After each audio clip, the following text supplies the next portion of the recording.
Martin charitable trust மற்றும் project த்ரிலக்ஷா நடத்தும் mega வேலைவாய்ப்பு திட்டம். கடந்த 1.5 வருட காலமாக த்ரிலக்ஷா ப்ராஜெக்ட் நடைபெற்று இன்று அதனுடைய நிறைவு நாள் கோவை சின்னவேடம்பட்டி பகுதியில் உள்ள ஆலம் மூலிகை பண்ணையில் மே 1ஆம் தேதி நடைபெற்றது. மார்டின் சேரிட்டபிள் ட்ரஸ்ட் மற்றும் rotary club of Coimbatore Aakriti சார்பில் ப்ராஜெக்ட் த்ரிலக்ஷா மெகா வேலைவாய்ப்பு முகாம் மற்றும் தையல் மிஷின் வழங்கும் நிகழ்ச்சி நிறைவு நாள் விழா நடைபெற்றது. Rotary club of Coimbatore Aakruti project sponsor rotarian AKS RFC doctor Leema Rose Martin தலைமையில் நடைபெற்றது. Rotary club of Coimbatore Aakruti project sponsor rotarian AKS RFC doctor Leema Rose Martin தலைமையில் நடைபெற்றது. இது குறித்து Trilaksha project sponsor Leema Rose Martin செய்தியாளர்களிடம் கூறுகையில், மே 1 தொழிலாளர்கள் தினத்தை முன்னிட்டு தொழிலாளர்களுக்கு முதலில் வாழ்த்துக்களை தெரிவித்துக் கொள்கிறேன் என்றும், பெண்கள் 750க்கும் மேற்பட்டோருக்கு த்ரிலக்ஷா ப்ராஜெக்ட் மூலம் தையல் மிஷின் வழங்கி உள்ளோம். அதேபோல் சென்னை, சிவகங்கை, கடலூர், சேலம், நாமக்கல், ராம்நாடு என தமிழ்நாடு முழுவதும் இந்த ப்ராஜெக்ட் செய்து வருவதாகவும், பெண்கள் வாழ்வாதாரத்திற்கு என தையல் பயிற்சியாளர்கள் கொண்டு பயிற்சி கொடுத்து வந்துள்ளதாகவும், ஒரு குடும்பத்தில் ஒருவர் மட்டும் சம்பாதித்தால் இச்சூழ்நிலைக்கு பற்றாது என்றும், அதேபோல் பெண்கள் வேலைக்கு போவதும் தொழில் செய்வதும் மிகவும் நன்று, அவர்களுக்கும் அவர் குடும்பத்திற்கும் சேமிப்பு தந்து நல்லபடியாக வாழ வழிவகுக்கும் என்றார்.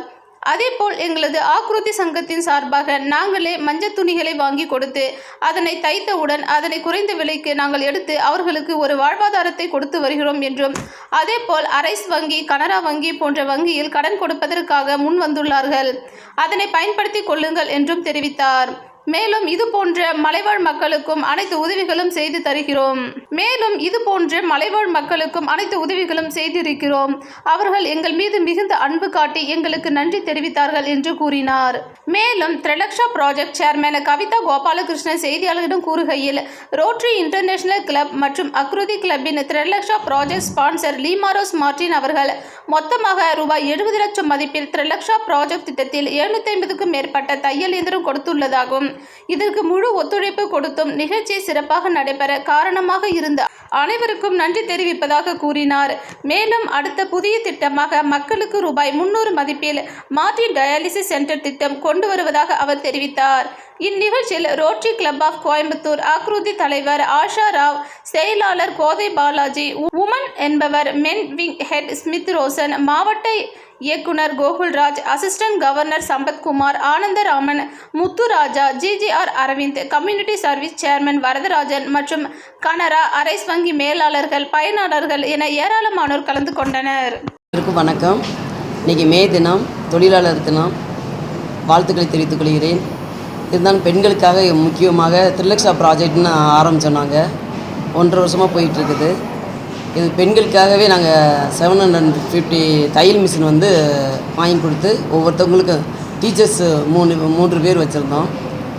ஒவ்வொரு டிஸ்ட்ரிக்ட்லேயும் சென்னை, கடலூர், சேலம், நாமக்கல், அதேபோல் சிவகங்கை டிஸ்ட்ரிக்கு, ராம்நாடு டிஸ்ட்ரிக்கு, கோயம்புத்தூர், பால்பாறை, பச்சைமலை, அந்த மாதிரி ஒரு பல இடத்துல நாங்கள் தமிழ்நாடு ஃபுல்லாக கொடுத்துட்ருக்குறோம். நான் பர்சனலாகவும் ஒரு 100 மிஷின் கொடுத்துருக்குறேன். இருந்தாலும் பெண்கள் வாழ்வாதாரம் முன்னேற்றம் அடையிறதுக்காகவே குடும்ப சூழ்நிலையும் கஷ்டங்கள் போக்கணும். பெண்கள் நிறைய பேர் வெளியில் வராமல் இருக்கிறாங்க. அவங்கெல்லாம் வெளியில் வரணும். ஒரு கணவருக்கு சப்போர்ட்டாக இருக்கணும். ஒரு குடும்பத்தில் ஒரு ஆள் சம்பாரித்தா கஷ்டமாக தான் இருக்கும். அதனால் பெண்களும் சம்பாரித்தா அது ஒரு தையல், ஒரு ப்ளவுஸ் தைச்சா கூட 200 300 வரும். அது குடும்பத்துக்கு யூஸ்ஃபுல்லாக இருக்கும். பெண்கள் முன்னேறணும், நாட்டுக்கு உறுதுணையாக இருக்கும். பெண்களுக்கும் நன்றியை வாழ்த்துக்களையும் கூறி விடைபெறுகிறேன். நன்றி, வணக்கம்.